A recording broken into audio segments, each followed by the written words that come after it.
Hello and welcome back to my channel Learn English with Himani. We are going to cover the part 3 of the chapter Lakshadweep. We have to start, we have read about Bangaram and Kadmath, and now we are moving towards Kalpeni.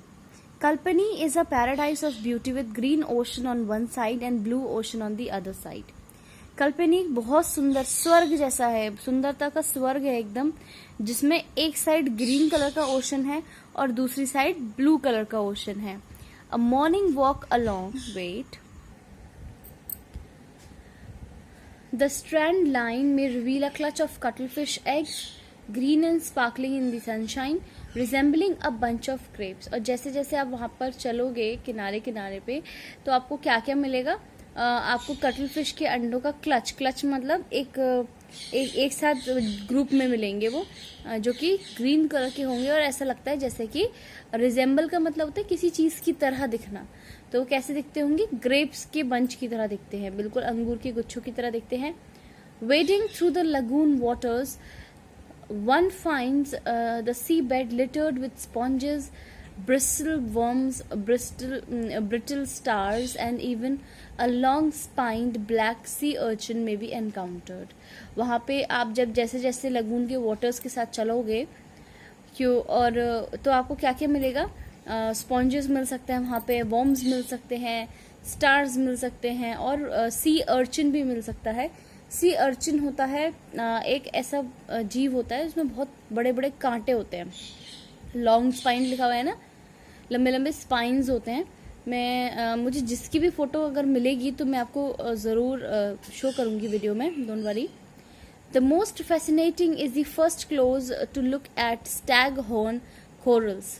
सबसे ज़्यादा अच्छी जो बात है, सबसे ज़्यादा तो मज़ेदार की बात है वो ये है कि बहुत पास से आप स्टैग हॉर्न कोरल को देख सकते हैं. यहाँ पे प्रिमिटिव क्रीचर्स को देख सकते हैं. And so very plant like living in the wilderness of the sea. बिल्कुल प्लांट लाइक क्रीचर्स को आप देख सकते हैं. Kalpeni also hosts a hosiery factory and a lighthouse. Kalpeni में एक हॉजरी फैक्ट्री भी है और एक लाइट हाउस भी है. आगे बढ़ते हैं मिनिकॉय की तरफ. Minicoy Island is very close to Maldives and the way of life of the people here is more like that of Maldives. Minicoy Island जो है वो मालदीव्स के पास है बहुत ज़्यादा, और यहाँ के लोगों का रहन सहन भी मालदीव्स के लोगों की तरह ही है. The shades of the sea water change as one goes closer to the island. जैसे जैसे कोई आइलैंड के नज़दीक जाता है तब वैसे वैसे ही सी के वाटर का जो कलर है वो चेंज होने लगता है. The blue black water of the deep sea looks as if it has melted into sky blue, which soon blends into aquamarine and finally the pure green of the lagoon. ऐसा लगता है जैसे कि जो काला नीला पानी है उस गहरे समुद्र का, ऐसा लगता है जैसे कि आसमान पिघल के उसमें आ गया हो, फिर जल्दी ही से वो एक्वामरीन हो जाता है, एक्वामरीन कलर में हो जाएगा, फिर वो प्योर ग्रीन तरीके का हो जाता है. इस तरीके से चेंज होते रहता है जैसे जैसे आप नज़दीक जाते हैं उसके. The islands chief attraction is the Minicoy light house. और मिनिकॉय का जो लाइट हाउस है वही वहाँ का सबसे चीफ अट्रैक्शन है. Standing at 43.13 metres high, it is the tallest light house in Lakshadweep. 48.13 metre ऊंचा है वो, लंबा है, और वो लक्षद्वीप का सबसे टॉलेस्ट लाइट हाउस है. आते हैं थिनक्कारा पर. Thinnakara island is a tiny jewel in the Lakshadweep archipelago. Thinnakara एक ऐसा लगता है जैसे कि एक बहुत छोटा सा कोई नगीना है पूरे लक्षद्वीप के आर्किपेलागो में. It is a small island that has recently become inhabited. एक बहुत ही छोटा सा आइलैंड है जो भी हाल फिलहाल में ही इनहैबिटेड हुआ है, लोग यहाँ पे रहने लगे हैं, आने जाने लगे हैं. This small tear drop shaped island with limited connectivity to the main land and little human habitation has manage to retain its exquisite natural environments. और ये एक आंसू के बूंद के जैसे शेप का आइलैंड है, जिसकी जो मेन लक्षद्वीप का लैंड है वहाँ से बहुत कम कनेक्टिविटी है और थोड़ी सी ही ह्यूमन हैबिटेशन है. वहाँ पे कुछ ही लोग रहते हैं, जिसकी वजह से अभी उसकी नेचुरल ब्यूटी जो है, जो उसका नेचुरल ब्यूटी है वो बनी हुई है अभी भी.